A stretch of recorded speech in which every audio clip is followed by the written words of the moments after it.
Namaste and in la catch, and welcome to this episode of One World in a New World. I'm your host, Zen Benefiel, and this week's episode, we have a wonderful guest in Chris Donaldson. Chris has been around the world and a little differently than most of us. And we'll be talking about that and how he experienced his journey and the things that he learned. He's also got a memoir that he's working on titled Going the Wrong Way. So this ought to be a really interesting conversation. He took a motorbike clear, across many different countries and continents. And he has been a European sales executive for Area Designs, which is a furniture manufacturer of handcrafted furniture and with meticulous details that they hope inspires their surroundings with their fashion. So Chris, welcome and glad to have you here. This is going to be a great conversation. Great to be here, Zen. Thanks very much. Thanks for the intro. Thanks for the build-up. It's there's much more to you than what I was able to express, I'm sure.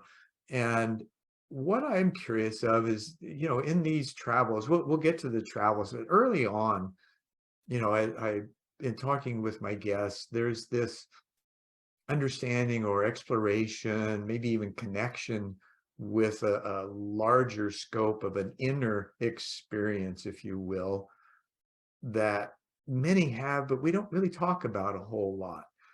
So were there some things that happened with you when you were younger that gave you the impetus to eventually journey out? And what was that like? What was your childhood like in developing your intuition and your understanding of the world? Well, it was slightly unusual, I guess. Born and bred in Belfast, Northern Ireland. I was brought up here in the 60s and 70s. I was a teenager in the 70s, which Belfast was pretty famous in those days, or infamous, should I say, for the troubles. We went to school in the center, out in the center of town, and we could look out the window and see bombs going off, and there was people getting shot most nights, and quite a Tough place to grow up in. rough place to grow up Era. I didn't suffer too much personally, but my parents' business got blown up several times, and certainly felt the tension in school and with your friends and family. How do you deal with that in that? I mean, as a kid, what do you go through in seeing all of this happening around you? And how did you deal with that? How did your parents help you through it, or how did they deal with it? I don't know how they dealt with it, because they just got on with it. And as children, because you don't know anything else, you're born and you're raised in that background. That was the norm. It was only whenever you met people from England or Scotland or wherever, there wasn't very many tourists came through Northern Ireland in those days. It was only when you thought outside the box, when you're 16, 17, you thought, the rest of the world doesn't seem to be like this. This isn't actually normal, even though we thought it was normal up until then.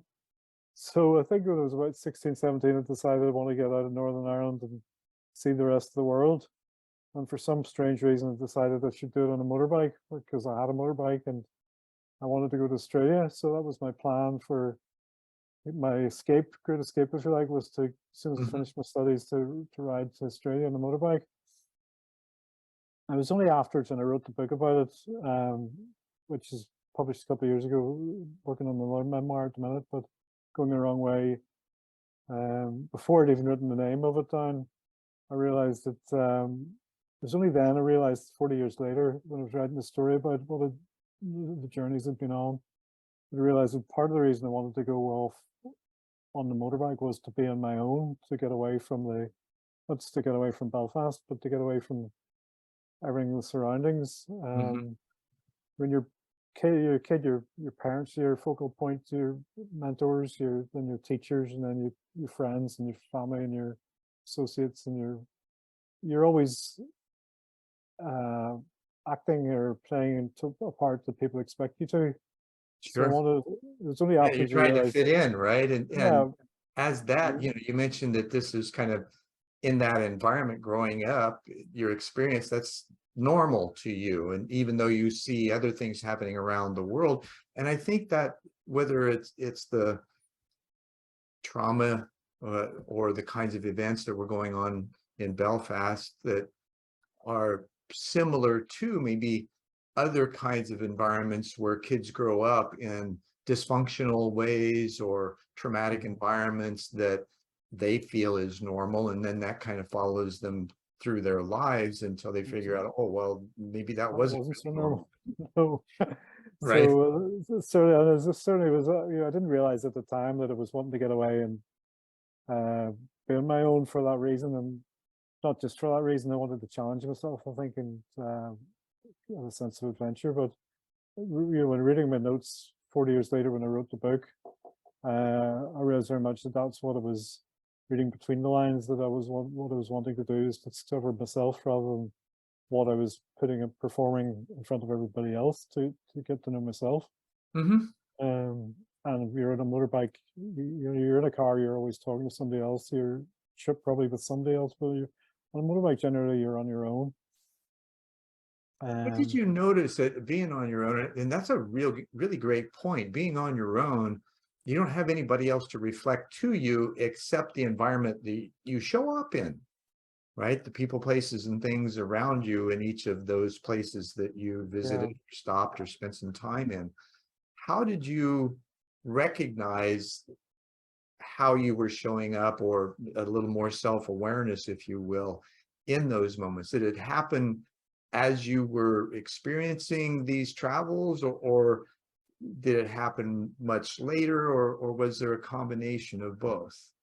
Well, I think you realize pretty quickly that you're not a bystander in a situation anymore. If you're with your family, this could be somebody else talking. With 4 kids in our family, so it's usually 6 of us about the place, and you could sit all day and say nothing, or you could get involved or talk or not, whatever.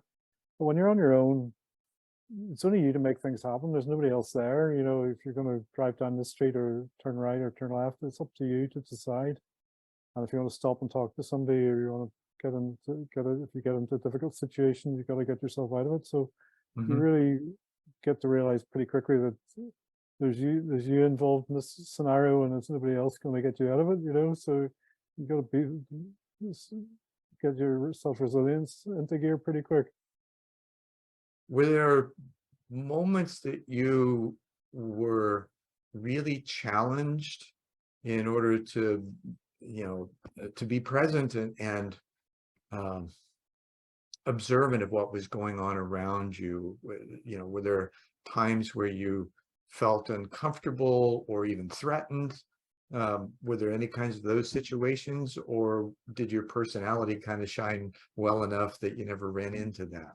Well, I got into a few spots of bother. I mean, one of the problems I left in October '79, I got as far as London. I met up with some friends there, was getting my visas organized and so on to go across Asia. Whenever the Ayatollah Khomeini took over the American embassy in Tehran, and basically the revolution in Iran closed the road east. So I was basically left with no option to go south. So I ended up going to South Africa without any prior information about the countries or anywhere I was going. So I went from having a fairly planned route to being completely chaotic with very little idea what was ahead of me. So it was a disaster. Oh my God, what did I get myself into? Exactly. Right? So I ended up, I went through Israel, Syria, and Jordan, through the Middle East, which was pretty hectic. I got to Egypt and drove across the Sahara Desert down to South Africa, through Uganda just after Idi Amin, through Rhodesia, Zimbabwe, Rhodesia, just after their civil war was over. So there's some pretty dodgy spots I was going through. And Cape Town, South Africa, was in apartheid. So Africa was a pretty difficult place to travel at that stage. And the lack of for planning made everything was complete shock to me, because it's not like today. If you want to know what's the next country, what's going on in the next town, you just Google it. You got all the news at your information at your fingertips. Well, it seemed like even in those areas that countries were trying to identify themselves, or individuals within those countries, like some that you mentioned, and that could lead to some really dodgy situations, especially traveling through there in the midst of all these tumultuous times that people were experiencing. Did it seem like you were still able to just kind of be not oblivious to, but navigate through it without much difficulty? Well, I think the being brought up in Northern Ireland probably helped me because Northern Ireland will have this Protestant Catholic thing, and there's one side or the other side, and you had to decide sometimes who you were talking to, which side was he on, um, which was quite difficult. It was just a religion because everybody looks the same. At least in Africa, there was blacks and whites, and you could tell the difference between the people by looking Right. at them. So you knew which side they were on very often or not. I mean, most of the time, 99% of the time, I was met with nothing but kindness and friendliness, especially by the local population. But you would certainly occasionally bump up to a few not so nice guys, especially around the border areas, and like say Uganda, as I say, Tanzania was a bit dodgy, Zambia as well. All these countries are going through post-colonial changes, Hmm. and as you say, there's individuals fighting for power and tribes trying to get on top. So it was a difficult period for those countries as well.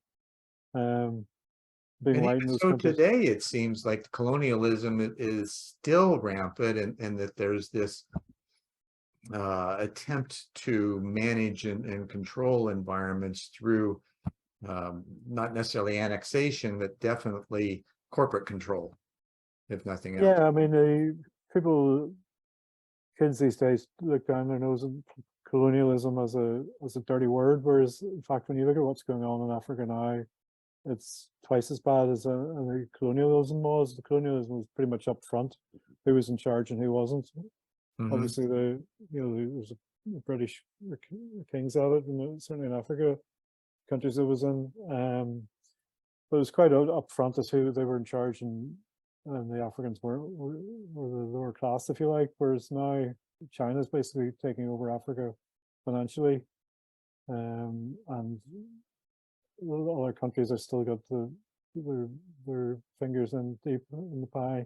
As they But are it's with all America too. There's a lot of financial investment from yeah, China here. yeah. So it's all very much underground, much more much more devious. Let's say what's Right, going it's on. kind of subtle, the Yeah, effects there's this management beyond our recognition, and yet because we usually don't care enough to look, and maybe not even care, that's not a good word to use. Our lives aren't affected enough in adverse ways to where we really start questioning what's going on around us. Would mhm. you say that's fair? Well, not only that, but if you do question it, you start realizing you're living quite a hypocritical life in a way. Because, for instance, if you're buying your clothes from cheap shops, they're probably made in Bangladesh, for people are getting paid pittance for making the clothes that you live in luxury to have. You can have it just contribute to your life of luxury compared to their lives. So it's a very, again, of a financial disparity between what we have and what other people have. But Hmm. it's all Facebook fresh. It's all looks nice, and uh, if you want to dive deep and see how how the finances work at these places, you are contributing very often to effective slave labor going on in these countries. Um, what you do about it is another thing. Whether you stop buying from these people, or do you take some sort of affirmative action? I don't know. It depends on everybody what they think, but there's a lot of hypocrisy. People saying they're doing they believe one thing, but they don't mind buying clothes or cars or petrol or whatever it is from countries that are less caring than we would expect them to be.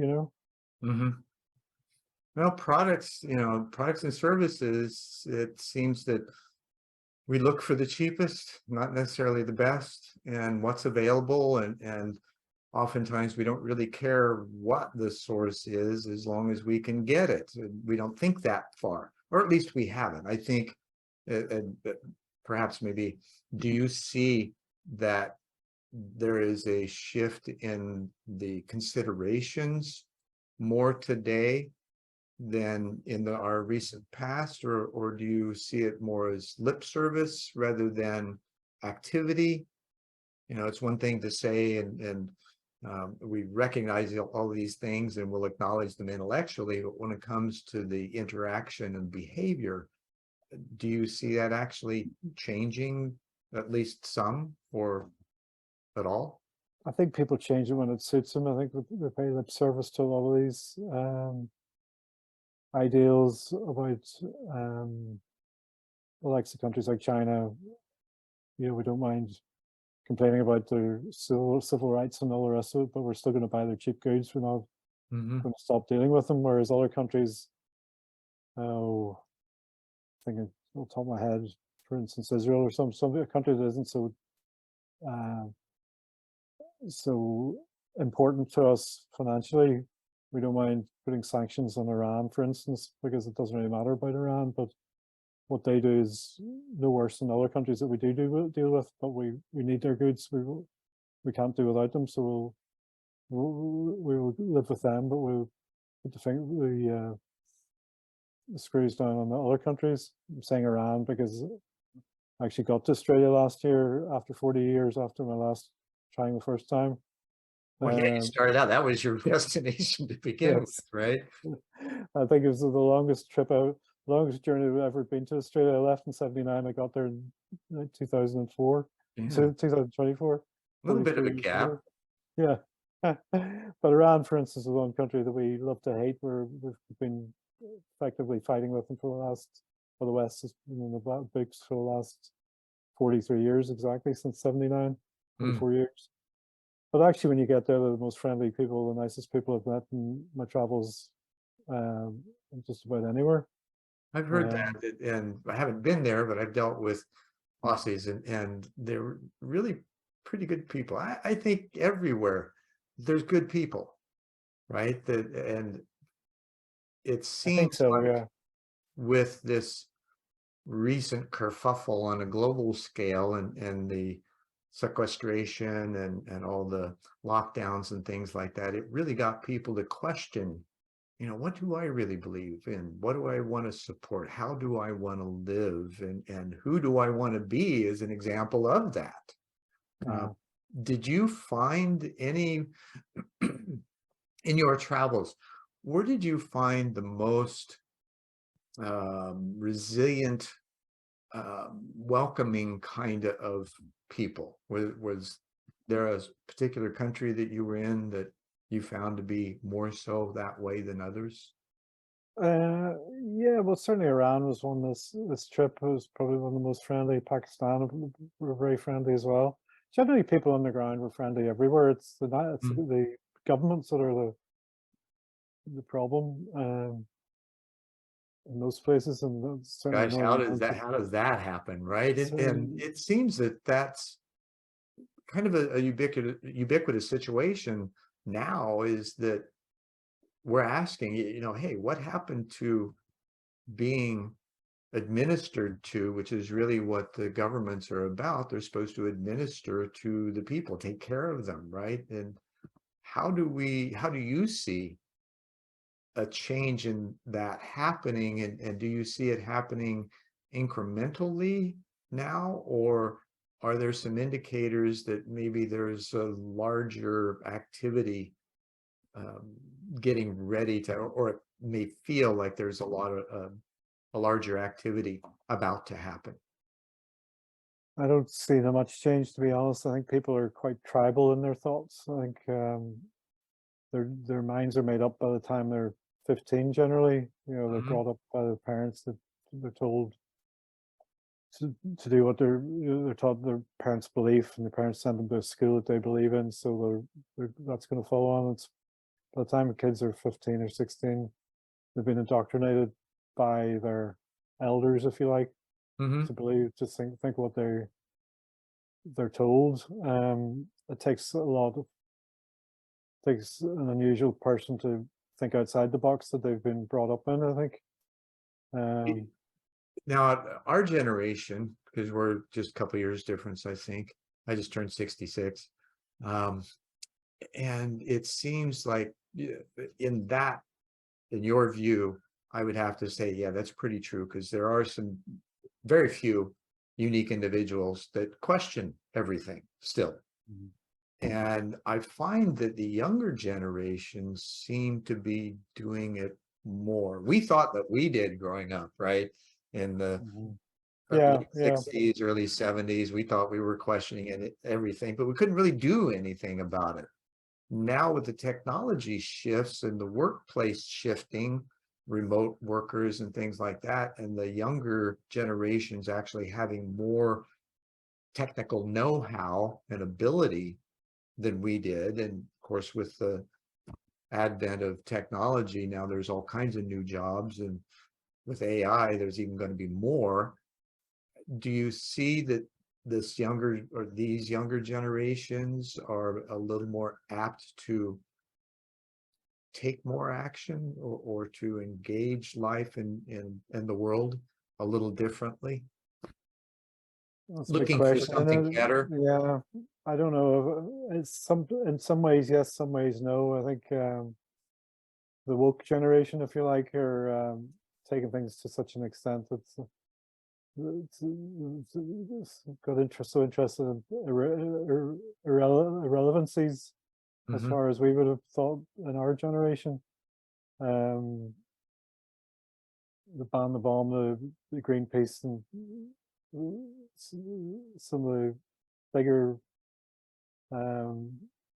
things we would have argued about when we were growing up are sort of more irrelevant to kids these days. I think more kids these days are more interested in getting on themselves and forwarding themselves in their own careers and so on. More selfish in a way.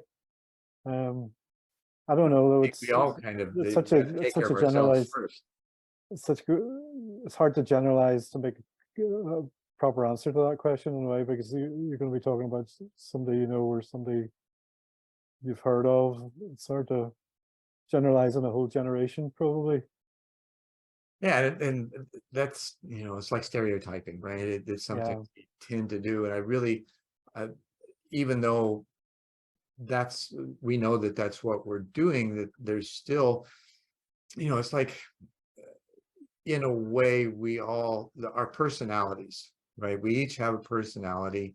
And when we step back, our local region has a personality, yeah. right? It's the tribe thing that you mentioned, and does our region get along with the region next to us or around the corner, or you know and as a country, then we also have a national personality, and then we have a global personality, and there's maturation processes to that, right? By the time you get our age, it's like, well, maybe we might have a little bit of wisdom, but sometimes we're not sure, right? And yet we see these opportunities of mentoring, for lack of a better, the younger generations, and helping them to ask questions. Do you see that activity happening, the intergenerational integration, or do you I still guess. see generations kind of I separate? guess things are changing. I mean, taking Ireland as an example, the south of Ireland used to be very much run by the church, the Catholic Church, whereas in the last 50 years, the church has become so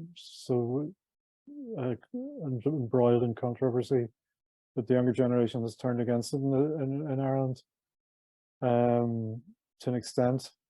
But in the north, we still have this religious, nationalist, Republican, unionist divide, whereas younger people they'll talk the talk, but when it comes to putting the votes on the ballot box, they still very often choose for their parents, Mhm. what the parents have taught them. So although we're not fighting anymore, we're not fighting with guns and bullets. We're arguing over where a border should be, whether sausages come from the south of Ireland or Britain or whatever. There's still a distrust and a dislike of the other tribe as such, which they haven't been able to get over that. And I think America's probably been much better building to us anyway. This side is building a united country, whereas in the UK, I think that probably we thrive on our differences more, which is a good thing in some ways and a bad thing in other ways, you know. Hmm. Well, it's good to, it would seem anyway, to be critical enough to draw attention to all the things that are perceived to be issues so that you can get them out in the open and talk about them. Yeah, Certain amount of transparency. Now, speaking of transparency, are do you notice and is there an increase or a notice or an inkling that you have toward the inner development of the younger generations? Because, you know, with the religious dogma, that's kind of prescriptive. There's really not a lot of really deep curiosity, inquiry into, you know, how we fit into reality. There's these prescriptive notions and belief systems that we acquiesce to. Is that because it's convenient, or we're lazy, or we don't know how to ask the questions, or are we even curious? Do you notice this in your travels? Did you ever have those kinds of conversations with people you'd meet? well, you're traveling, you're having to be very careful. You're sometimes, for instance, in Turkey, traveling in Turkey, people would one part of the country would be for the president, and other places would be against the president. And Iran as well, people could ask you questions. You have to be very on the fence, if you like, talking to people. You don't want to fall out with them, and you don't want to take sides. You want to be float above the level of the ground in a way, not get involved as a from a physical protection point of view, is what from mainly, I suppose, because you don't know who you're talking to, but also you're not living there. It's hard for you to give an opinion in a country, in somewhere like, say, Israel. You're taking sides between one or the other. You're not Mhm. going through what the people there are going through, so you're giving your opinion based on what you've been told by your media and by your teachers and Sure. your Sure, and country. the You're not, opinions and things, it's more of an intellectual approach, right? It's yeah. like you take in the information, you deal with it, and you figure out, you know, where you settle with it. There's another layer that I'd like to kind of bring up to the surface for a moment, and that's how we all find a way to just enjoy each other in the moment, to get along and enjoy the moment without those distractions that belief systems and dogma and political differences and those kinds of things often cause. Is there a way, or is there an experience that you've had that bridged that inner sense of, yeah, we're human beings, we're all relatives, and what can we do to demonstrate that with each other? Have you found those kinds of situations? Well, yeah, I mean, you talk to people and you have a preconceived idea of what is a particular type of person's like, or for instance, in the likes of Iran, Afghanistan was next door. You meet kids who chat them from Afghanistan, and I'd ask them, well, what about what's happening? What do you think of the Taliban? And they'd say, well, the Taliban are great, Taliban good, Taliban brilliant. And I'm going, hang on, this is not what I've been told. I've been told these Taliban people are the worst people in the world. And you get into it deeper and you realize it's the government that was set up by the West were actually the most corrupt people in the country. They were stealing all the money and doing nothing with it, apart from stashing it away in their own bank accounts, and very little of it got to the people.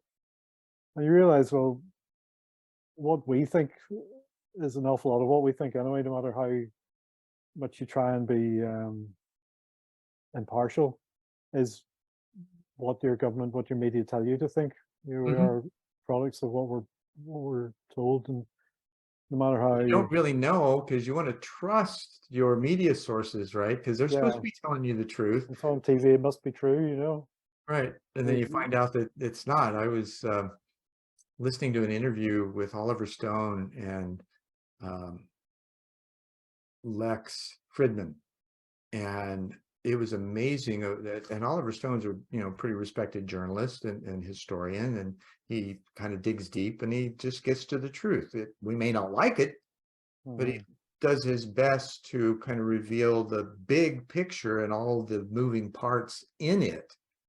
And the West is often oblivious of the other side of the story because we've been so marginalized. And I'm one of the fortunate few, I guess. I met and married a woman from St. Petersburg, Russia, who left there in 1989 and had been brought up in the Russian educational system, which from her explanation of it is far superior than that which we have in America.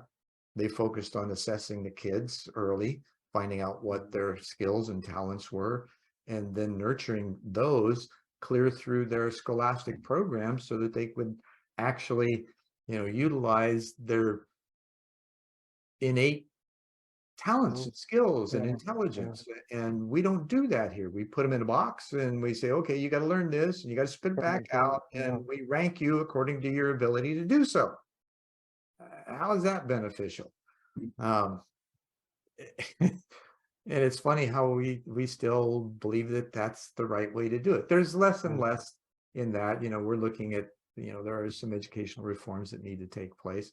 However, with my point being in that in our relationship, we've been able to talk about the two different cultures and compare and contrast and really dig deep and not have any inklings about one or the other being good or bad. We're just looking at this is, the comparison. And being able to do so has really opened up my eyes to what were perceived to be our enemy at one point. There really aren't. That again, governments, trying to position themselves and they're trying to dominate and control and ultimately control resources, not necessarily people, and controlling people in the process of getting those resources. Yet we still have this, like you found it in the people on the ground, they're all the same everywhere. They just want to love and be loved, right? How do you see that shifting? Is there in your imaginings or your experience, are there subtle things or ways that you've seen that taking place? Well, unfortunately, I think with for a while it looked like social media and the internet was going to broaden people's horizons and give them more. Anybody can open a YouTube channel and give people more voice, but unfortunately, I think it's gone the other way in the last sort of 5 to 10 years that the mega companies have taken over what you should see and what you shouldn't see, and it's there's more propaganda coming out of because of 2 or 3 companies now own the Facebook, Google. The big companies are run by conglomerates, faceless conglomerates, which control what people hear and read. And don't ever question the reality that, no, well, if you like do with question, COVID, we found how many doctors and nurses and epidemiologists and virologists that were trying to say, hey, wait a minute, folks, there's, if you go every against one the of them grain, got censored or shut down. if you go against the grain, you're a conspiracy theorist. In that case, you're off the wall. Whereas 40 years ago, everybody had more of a say. You could stand up. You couldn't have the same global reach, certainly, but you could stand on your soapbox and say it. Whereas now, so you say the wrong thing and you're blocked, you're cancelled, you're hung up to dry. You don't have any say. It is quite scary the way the world is going now, because people have got less and less, very very subtly getting less and less free speech out there. And it's been done in such a way that it's deemed to be forward thinking to have this control. People that shouldn't. If you, as I say, if you go against COVID, you're a conspiracy theorist. You're against the nation. You're going to kill somebody. You're going to give them COVID. You're going to spread disease. Whereas, as you say, coming out now, there's so much. People were trying to say, "Hang on, you're doing this all wrong," but they were shut down and shut up. Or they lost their jobs. or as you say, hung out to dry. So there is that militant, do as we say and do listen to what we tell you to listen to, or else, which is a bit scary. It is, and yet there's hope. I've noticed in the last year, kind of post-COVID, if you will, that there are many leaders, politicians, concerned, medical authorities and things like that, that are saying that, hey, look, we were wrong. And all of these things were happening, and we weren't able to look at it and expose what was happening. And that's something that we really need to take a look at and address for our collective future. But Because are any of we those want this to happen again. are any of those guys losing their jobs or getting told off for getting it all wrong? There's the guys who got it right, who tried to object to it at the time. Doesn't appear to be today. Now, that was a vastly different story 2-3 years ago. Yeah. So that much at least has changed slightly, because those kinds of conversations are not being stifled or censored. Yeah. And point in case, I was watching an interview with Tucker Carlson and Matthias DeMott, who had written the book Psychology of Totalitarianism, and they were talking about the book, and Matthias is a professor in Belgium, and he had done all this research and just basically kind of said the same thing that Howard Bloom did in his book called the Lucifer Principle, and that is, a few people tell lies over and over again. They control the media stream, and everybody else doesn't know any better. When in actuality, and this is, I found what Matthias said to be very enriching, insightful, and inspiring. And that was, he said, what I found is that people really are just seeking empathic resonance. Now that begs the question, okay, what does that mean? Right? And beyond it all, there's a certain sense of togetherness that we feel with each other, and it stems from that core desire, impetus to simply love and be loved, right? Because that's that state of getting along. This is what we want with our children, with our family, with our communities. We just don't discuss it to the depth and really expose what we can do behavior-wise to actually demonstrate that in our communities, in our cities, states, and nations.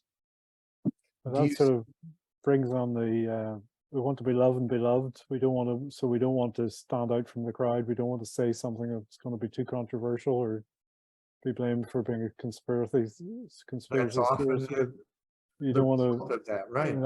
It's very much what people want, and that's why people go along with the herd, if you like, a more negative connotation on Sure. the love and beloved. Right, we acquiesce to the powers that be, and just to go along, not make waves. Okay. Yeah, we come to a place, like you've mentioned, where it's like, wait a minute, this doesn't quite feel right. Right? What do we do about it? Do you see things? And in your travels, I know I'm kind of harping on this and questioning, what did you see in your travels in others? Were they complacent, or were there some hopeful activities or aspirations that they had in moving forward in a better way for themselves and their communities? I think everybody wants to love and be loved, as you say, and people do want to fit in with their communities. But they also believe very often what they're told. I mean, it's very difficult not to believe what you're told by you've got to trust somebody, or you end up being completely. And we're steeped in bias. Living in a forest somewhere and run away from everything. You got to go along with it. You got to believe something, and you got to believe. You're taught to believe your elders. You're taught to believe your countrymen, your politicians. It's always such a shock when you realize your politicians are corrupt and you've been voting for them all that time. What about the ancient? The ancient call for self-actualization and self-realization, right? This has been around for thousands of years, yet we still have not been inquiring to that extent about it. Do you see that as part of this process of getting more comfortable with recognizing that, yeah, all we want to do is love and be loved? Well, how do we do that? How do we demonstrate it? How do we show each other? How do we act in the community? How do we speak to each other? How do we embrace each other's diversity without carrying the bias that we've been programmed with? Yeah, I think we've been programmed with it, but I think it's probably a natural human gene as well, to human reaction to go with our tribe rather than somebody else's tribe, whether it's for security or to be loved or to be safe, just to give support of your own. Mm-hmm. So it's a natural enough, a lot of the things we complain about people about being bigoted or being racist or whatever, a lot of them are based probably on a human nature. It's in there somewhere. I mean, humans are racist all over the world. They're not just in one country. So it's got to be it's in every nation. It's in every country. So it's got to be. There's a natural human reaction, which is odd, as they say. In a way, there's lots of human nature things that people do we don't want. They're unpleasant, and we're trying not to do it, but it's in us somewhere. It's tough to hit the pause button when you get triggered, Yeah. right? That we don't know how to stop and just be silent for a moment, take a breath, and then respond. This push and pull of energy to get attention in all kinds of different ways. Now, one of the things that seems to bridge that trust barrier, right, is commerce. You've been involved as a international sales manager, right, for Aria Designs, and so this would, I would think, give you an opportunity of dealing with different people at a different basis. And if you're going to do business, you got to trust each other. Otherwise, you're not going to do business. And certainly travel broadens the mind, and doing business with people across the divide, across the countries or elsewhere, it does, you realize that people are just wanting to do the same thing as you do, which is make a living, bring up their family, and have a good life. And you mentioned Russia. I mean, I've been to Russia a few times. I've done some business there, and you realize that they're just the same as us, really. They've got slightly different characteristics. They're all very stern. They don't say "Have a nice day" every morning in the coffee shop, Right. But I always enjoyed traveling in Russia because I thought we're much more straightforward than we are in the West in some ways. There's no BS, and they will confront you with questions. And do you find that there's this sense of confrontation that happens when you're simply asked questions in some cases? Not really. I mean, Not necessarily that the questions are that pointed, right? But there's this, especially in deeper questions, you don't feel that that's... No, I've never had a problem. Anytime I've been traveling, I've always asked questions and got people's opinions. I've always, I suppose, been careful just not to give my own opinion too much, to go along with because you don't want to start an argument. You're trying to... Sure. But do you frame those things when you're speaking with people in different countries? Do you frame your questions differently? Do you consider the culture, the time, the nuances of the particular place you're in and the people in how you ask the questions? I think you have to go with a completely open mind. You have to leave behind your baggage of what you've been taught, what you've been told is right and wrong. So if you're talking to somebody in Russia who's telling you that he thinks Alaska should be part of Russia, for instance, you just go along with it. So, well, tell me more about that. Why would you think that? And you get the story behind it. Or if you're talking to somebody in Pakistan who's got 3 wives and 16 children, and you don't tell him, well, that's terrible, you shouldn't be doing that. You go along with his... Well, that's moral codes, right? And that's something that we have a tendency to actually put into our laws. Mm-hmm. And so we did, people ought to be free enough to live how they want to, as long as they're not aggressing towards others. What's the harm, right? If And people are happy. I think what the West has done wrong in a lot of these countries is have tried to go and stamp our solutions and our ideology on these countries, like the West going into Afghanistan. We tried to make it a democracy, make it into the parliamentary systems mirroring the American or European or whatever. Mhm. And the guys over there just never wanted it. You're trying to give them something they don't want. They're not going to put up with it. They're not going to live with it, and it's not going to work. You're not, American companies had that experience in going abroad in the 80s and trying yeah, to build, they didn't study the cultures they were going into, and they felt like they could supplant American culture in those yeah, local areas and everybody be okay with it. Well, they weren't. 80% or better of the companies that tried to do that failed, yeah, and they couldn't figure yeah, out why. yeah. No, the fact it's worked in America doesn't mean it'll work everywhere, because these countries, it's just not going to work there. They're not going to go along with it.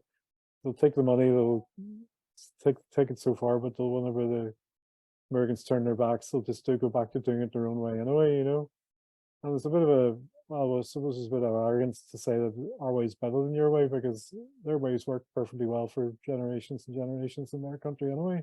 Well, now is the global village, and we really are global, right? The commerce, level of commerce and distribution networks and shipping lines or lanes and all that kind of stuff, and things, products and services, distributed around the world. We are so connected, especially with the internet now. We have almost instant information, and there is a growing movement towards making that kind of digital world available to more and more people. Mhm. Do you see that what kind of questions would we need in order to move through the differences, the diversity,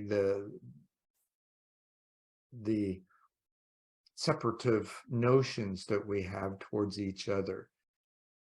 Do you see any questions emerging that can help bridge those gaps and get people to realize that, we're just trying to get along and make a living and take care of our families? I think, unfortunately, a lot of way, whenever we fall out with somebody, we sort of veto them or cut them off or don't speak to them anymore. And we would like Russia at the minute, whenever the war started in Ukraine, all the Western countries had to stop dealing with Mhm. Russia, which to me is, in a way, it's the wrong way to do it, because you're cutting them off. You should be dealing with them more. You should be talking to people and working with them and talking to them rather than cutting them Makes off. sense, doesn't it? Whereas the first thing that happened at McDonald's and all the international companies pulled out, well, why would you do that? Because A, you're losing all your money because you've invested all the last 20 years in this place and you're just walking away from it. You're giving up on that, but you're also cutting ties with the normal people, with the people in the street.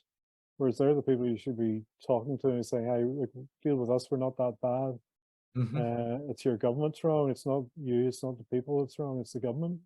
It should be taking the brunt, not the people in the street. So I can never quite understand and in Iran as well, talking about Iran, I was asking the guys, well, what about sanctions? Does that affect people much? And he said, well, not at all, because sanctions have been going on for 45 years now. And the average age in the country is about 36, and most people don't know anything else. So how can it affect them? They don't know. They can't say don't know it was better Don't know any before because different, right? they don't know any different. So it'd be better forgetting about sanctions. Let's start working with you. Let's give you hospitals. Let's help the people on the ground, and you'll generate a revolution more by helping the people than cutting them off. Mm. Well, the way the political system is good, everything totally back to front. If they're actually wanting to foment change, they're doing it exactly the wrong way. It's funny. Maybe, did you notice when you were growing up that, and here in America, that there's a thing, and maybe other places too, that some of the people, when you're kids, right? Some of those kids that you interact with that you have the most difficult time and maybe even arguments or fights with, that you eventually become great friends by working through all of that? Now, so can we take that, adolescent example and Yeah, apply it to the adults that are behaving the opposite today? yeah, that's a good way. I think Did if you go did you through experience that as well?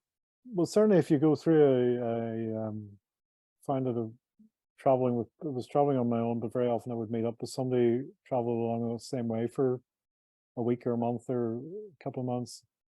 And if you go through a certain situation, a challenging situation, be it a travel on a train or through a border or particular hardship, um, it does give you a bond together that you went through that, you sorted that situation out, whether it's an argument between yourselves or an external situation, going through the difficulty together gives you a bond. And there's people I met 40 years ago, traveled with through Israel, the guys who traveled with through Israel and Syria. We tried to get out of Israel through into Egypt and Jordan. We couldn't get out. So I ended up going back. Now I met the guy, I hadn't seen the guy for 42 years, and I've tracked him down through Facebook, called at his door and ended up having a beer. And it was as if the 42 years of separation hadn't existed. We Right. were grey and we were bald and we were fat, but we're still the same. As far as our brains were concerned, we were still 21 years old, having a bit of crack and talking about what we'd done, what had happened and how that had affected us all those years ago. So you do get a bond by going through a difficult situation, or going through, as you say, an argument between two people can have the same effect. Two biggest old-time politicians was Ian Paisley and Martin McGuinness, was ex-IRA, or he denied it anyway. Ian Paisley was a hardline unionist, and they hated each other for years and years, and then they both got into politics, into Parliament. One was the first minister, one was the second minister, and it was nearly embarrassing how friendly they were to each other at the end, because It's interesting how cracking jokes situations, together.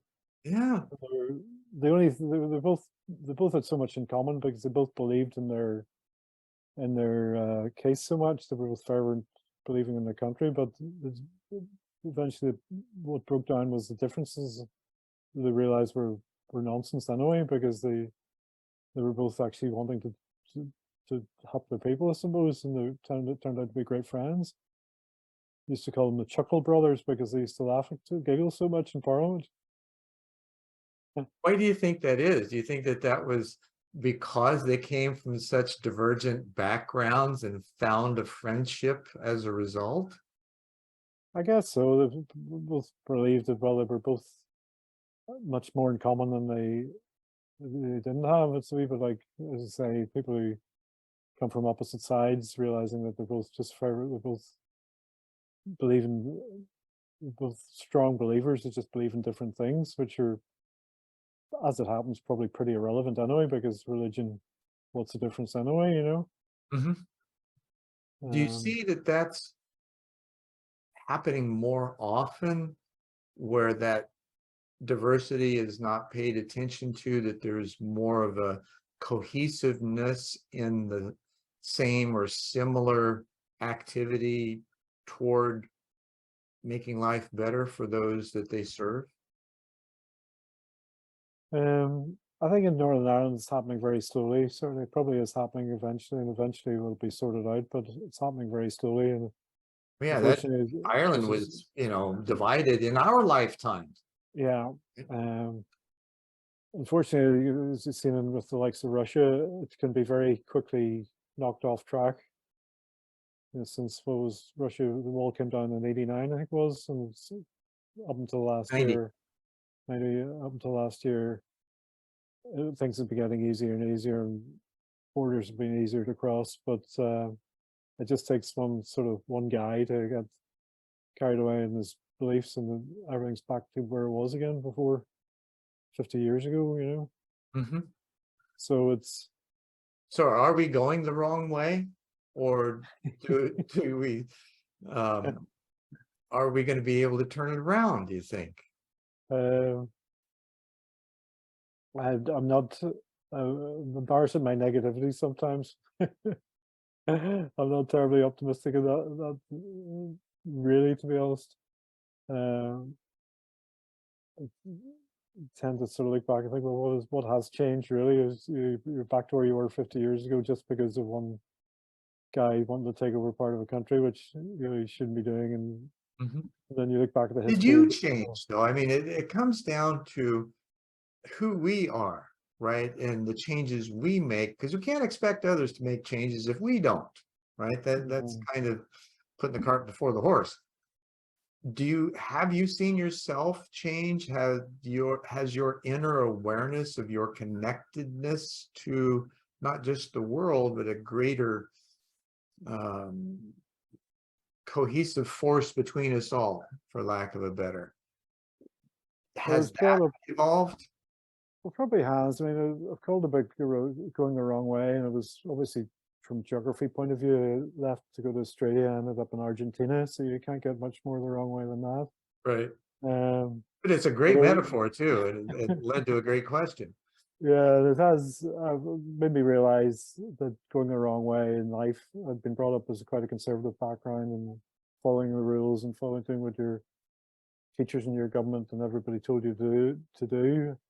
And I realized as I traveled and as I grew that actually I got more out of going a different direction than the rest of the road less traveled, if you like, a bit of more Mm. commonly used criteria.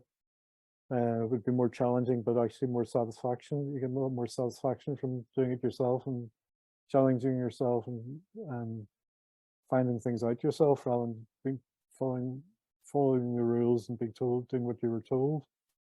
Um, it does get you into a lot more trouble as well, I have to say. So do But you think there's a sense of anarchy in that, there right? is a bit. There's a Um, with is anarchists anarchy trying a to get out. bad thing though? Because anarchy, the root of it is self-rule, right? If you can't Yeah. handle yourself, how can you handle anybody else? So from that perspective, is anarchy really a bad thing? Well, it's a bad thing for government because people aren't doing what they're told. They're doing what there's government don't actually want you to think about your things yourself. They want people to do what they're told, not question. Is it So possible that that anarchistic mindset, though, could lead to fulfilling particular roles that actually do serve the whole better because they are activated from a person's own being and they're feeling like, okay, this is my mission to perform in life and I'm going to do it the best that I can. And it seems like those kinds of thoughts and feelings and aspirations would lead one to a better way of living for themselves and others. Would you find that to be true? Or well, I would agree with that myself. Certainly, I think about it. There's no harm to think about it. Just because you've been told that's the way to do it doesn't mean it is the way to do it. hmm, Um, and questioning it doesn't may not take that much time and can come up with a fresh idea. And if it doesn't come up with a fresh idea, well, at least you've challenged it and you put it to the test, and you know it's a good idea, a good way of doing it. Um, I don't think anarchy is a bad way at all, bad thing at all, but it's not the way we're brought up in the West. It's um, not not what one should do, as they say. You know. yeah, shitting on yourself isn't good now, is it? Right? Uh, and as they say, you do get into a bit of problems. Very often, the right way of doing it is the right way because it hurts to do it the wrong way, or you get killed, or you get injured, or you end up with a Mhm. bloody nose somehow. You know. So very often there's truth, Well, but it's just more. so do you feel like we're looking for a state of harmony in our lives and do we really understand what harmony means? Because in some situations, it can seem like life just totally exploded on us unexpectedly, and we're really challenged by things that we really didn't want to have happen, and yet they do. And then later on down the road, we look back and go, wow, if that hadn't have happened, I wouldn't know this, or I wouldn't be who I am more fully. Do we kind of miss that understanding in the process of being involved in a, for lack of a better, a kerfuffle? Yeah, I mean, as I got older, really looking back in my life, I realized that the last thing I've ever wanted to do was live in harmony. That I've always gone out of subconsciously or consciously gone out of my way to not live in harmony, to do things more difficultly in a difficult way, to travel to Russia on a motorbike, to travel to Australia on a motorbike, whatever, you know, learn how to fly That on in a. harmony with your inner desires, though? I mean, this is, right? Catch Well, 22, it's right? yeah, it's you're doing what you want to do, but you're not doing it. You're not getting an easy life from it. Living in harmony, I suppose, would be living an easy life. I mean, Is harmony bliss, though? This is where I think we misinterpret the term harmony, because harmony includes, it means everything's working synergistically. It's mm. that whole notion of, as we know, the process of chaos to order. You can't have order without first, shaking things up a bit. So yeah, and chaos is a bit more fun sometimes, isn't it? Order, Absolutely. order can be a bit boring. Well, for me, it's been fun. I'm an old events guy, and in these huge events, when you got 250,000 people showing up for things, it can get pretty chaotic. Yeah, However, if you set things up and you've got, yeah. You don't want total things chaos. in Yeah, place, then it's really a good experience for all, and there's usually very few mishaps in it. yeah. I mean, you're similar age to myself. I was sort of turned 65 recently, and a lot of my friends have people I know have taken retirement, early retirement, and when I look around what they've been doing for the last 5 years, they've sort of they may have been running a corporation, running a company, or working in for themselves, but they've been very busy and active and maybe successful. But they've ended up digging the garden, it's like 4 days a week, and playing golf a couple of days, and that's about it, you know. Hmm. And I sort of thought, well, there must be more to life than it didn't work for 40 years to do that. So surely, and just waste away, it Do must you be. think they're looking for purpose at that point? I mean, they may have thought in their purpose was to lead an organization or build a company and, do all that, but did they really look I at think a lot, themselves as to whether a this lot was of them, really fulfilling or not? I think a lot of them were fulfilled when they were doing what they were doing, but they did it to such an extent whenever they've stopped doing it, they've had nothing else to do, and they really don't know what to do with themselves. Um, and they've had in their mind, well, it'd be great when I've got time to do something and time that I don't have to go to work every day. And then the day comes, they don't go to work. They actually don't know what to do with themselves. So Um, are you saying that in that not knowing what to do with themselves, that the passion that they once had for life is kind of not there I think anymore? that's definitely the part of it. I mean, I'm sure you must feel yourself that you're. Asking a question, right? Because I'm at our age, right? We see a lot of these guys that have been there, done that, been really successful, and they're not happy. They're not, they're not fulfilled. They're looking for something. It's that there's something in life that has left them empty, I even think with all of the things. human nature is there to always look for something. You're always wanting to get something else, to achieve something else, to build something else. And whenever you hit 65, all of a sudden you're not doing that anymore because you're on the downward slope and you're not building your well, your body's starting to fall apart, your mind's starting to go, your things are starting to not work anymore. So um all of a sudden you're going the opposite direction. So it's a matter of trying to come to terms with Hmm.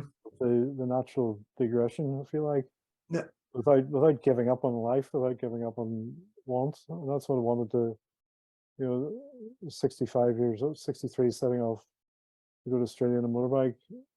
It's the sort of thing I did when I was 21, but I wanted to challenge myself to see if I could still do it Mm. and get the enjoyment out of it as well, I guess. And to show, well, you don't have to sit in your garden. You should, anybody, if you're reasonable health, you should be able to do what you did when you were 21 and enjoy it, you know? Sure. Yeah. Do you feel that, or is it possible that there are those who have been following their passion their entire lives through the different career changes and things like that. They've been working on learning greater integration, greater connectivity with life and others outside of the work environment, because that again is a system, right, that we've pretty much all bought into, and it's not the only system. I think it probably depends on what work, what career path they followed. I know talking to people who were, say, doctors or lawyers, they had to be so involved in their life, with their professional life, that they didn't probably have much time to go off and do something creative Mm-hmm. or controversial. They had to, had to follow their career directive and stay within the conservative lineation of what they were involved with. And probably they were so busy keeping up with progress and being successful, they didn't have time to do anything else.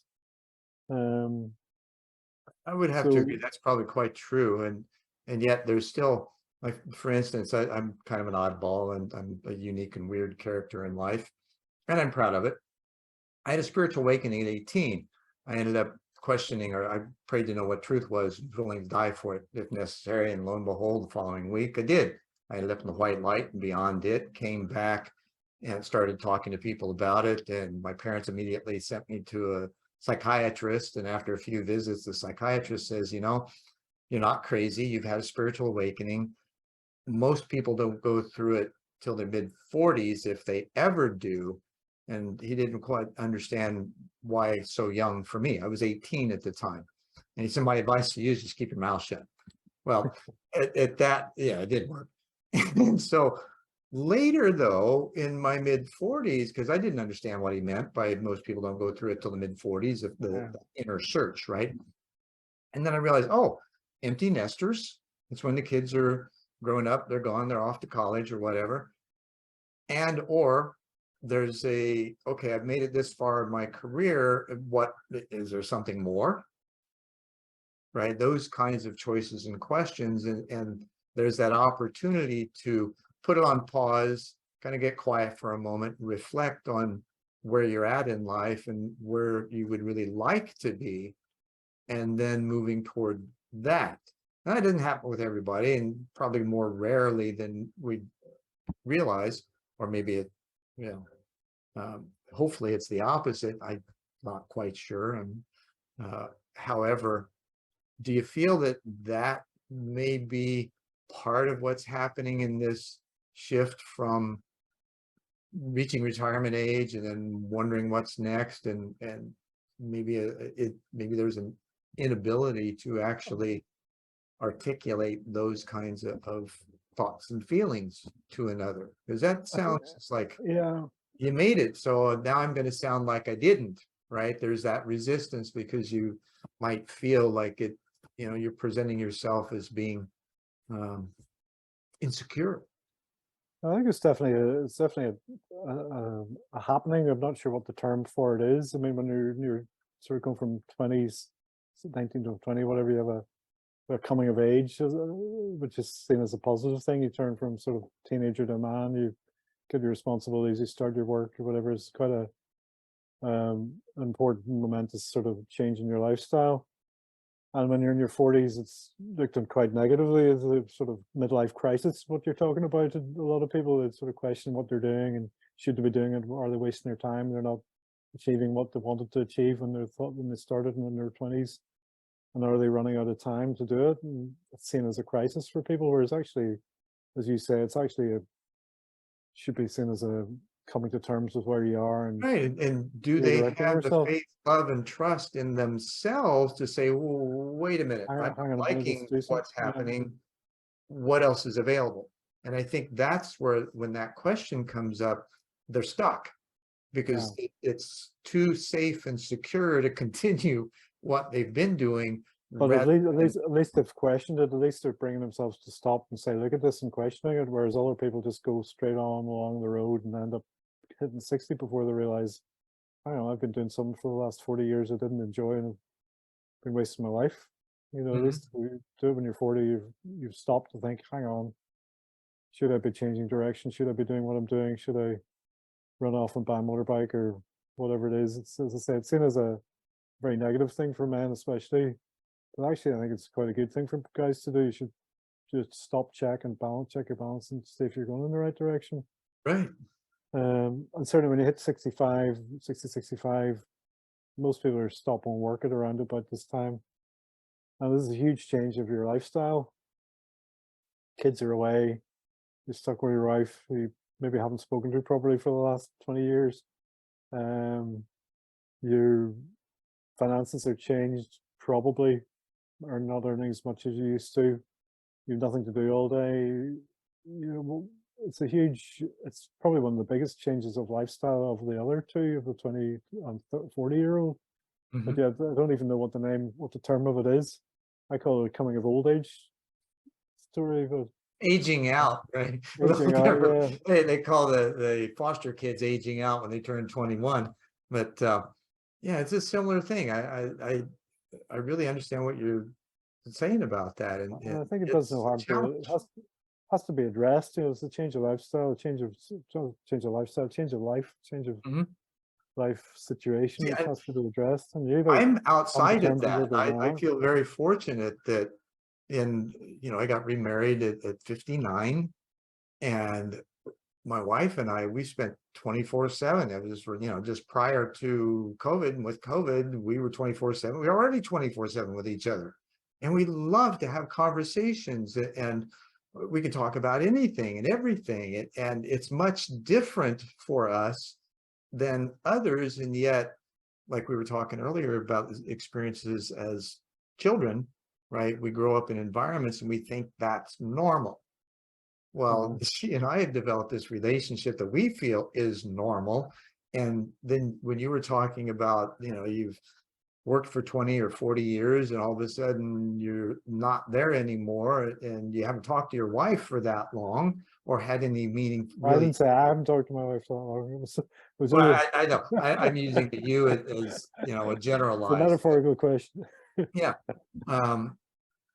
But that's a challenge, right? It's like your life gets reoriented, and it's almost a chance for renewal, as opposed to being afraid of, oh my gosh, what's happening, right? And realizing that you're not where you thought you would be. I think definitely it's something people need to think about and come to terms with it, and make a redirection in their lives and do what they want to decide what they want to do. Say a lot of people don't make any of those changes. They just go to the garden, go out the garden, go out the tool shed, and fritter their lives away, watch Netflix all day, and see their days end that way. I think it's much better to just catch yourself on, as we would say in Northern Ireland. Sure. And you've got a particular. I'm sorry. Come to terms with where you are in life and make a decision to get the most out of the rest of your 20 or 30 what years do you hope to have, Right. And speaking of coming to terms, we haven't mentioned it, and you've been diagnosed with Parkinson's. Did that change how you were living your life, and the honor, respect, love, nurturing that you found in your family unit? Well, I'm lucky it hasn't really had a tremendous effect on me, apart from the shake sometimes. It's very minimal. But what it did make me realize is, well, we're not in this world forever. We've got a limited length of time to enjoy ourselves, and or not. In some ways, it'd be easier if you actually knew when you were going to die, because you could generate your good times. You're spending your money to. Well, that wouldn't be any fun now, because aren't we supposed to just grow and do and be our best? Exactly. And find the things that enrich us and share those with others. Well, it did certainly, realizing that, and realizing, the first time I've ever really had a serious illness, but realizing that, I thought, well, now 65, probably got hopefully 10 good years to your 75, and then things could seriously start falling off the the shelf at that stage. So let's get out and enjoy ourselves and use our faculties the best I can, you know. Yeah. And I was able to find, I mean, when I was 21, I could ride a motorbike all day and party all night. There's now, I can ride a motorbike all day, but I have to go to bed and may as well go to bed with a coffee out or cocoa afterwards and get a good night's sleep, you know. But you can still go out and do it. Well, the fact is you can still get up and have some fun on the bike, right? Yeah. And that even just And the not little things. What could you recommend or offer as insightful advice to those that are coming up? You know, our audience is quite surprisingly mostly under 35. What kind of advice could you give that would offer something, a positive look toward the future, or a look toward the future with a little more insight and understanding? I think it's important to keep questioning and keep challenging and keep motivating yourself, and keep learning new things. Keep your mind active for learning new things and keep challenging yourself physically and mentally to keep, as I say, never being, what was the word you used? Never being satisfied with what you have, I suppose, is why would be my motto, rather than lying back and taking it. Always be out there questioning it rather than accepting the status quo. Not my motto, but my advice to most people. Rather than go with the flow, go with the, as I say, go the wrong way. For want of a better word. And For another who plug for knows? my book. Another That, plug for my book. yeah, going the wrong way may be your flow. Yeah. Well, it's Right? worked for me. I realized over the years, and I've done okay. Financially, I've run several businesses and come out of it okay. You've certainly had a rich life. I mean, I think with your travels and what you've done in the business community, you know, not many people can have that kind of life. You've been very blessed, and it was because you made a choice to do so. Well, anybody can have that sort of life. I mean, if you want to ride a motorbike around the world, the first thing you do is point the front wheel away from the house and start riding. Anybody can do that. You don't have to be special. You don't have to be gifted. You don't have to be smart. You just have to get off your ass and do it, you know? Perfect statement. Anything is possible. You just got to Anything get is off your possible. ass and do it. Exactly. All right. Chris, this has been a really enjoyable conversation, and I appreciate your time, your energy, your wisdom, and well, I'm a bit envious of your travels, I got to admit. And thank you for sharing them with us. Been a pleasure. Very good. And namaste and in la catch. And thanks for sticking with us for this episode of One World in a New World. I'm Zen Benefiel, your host, and I will see you next time.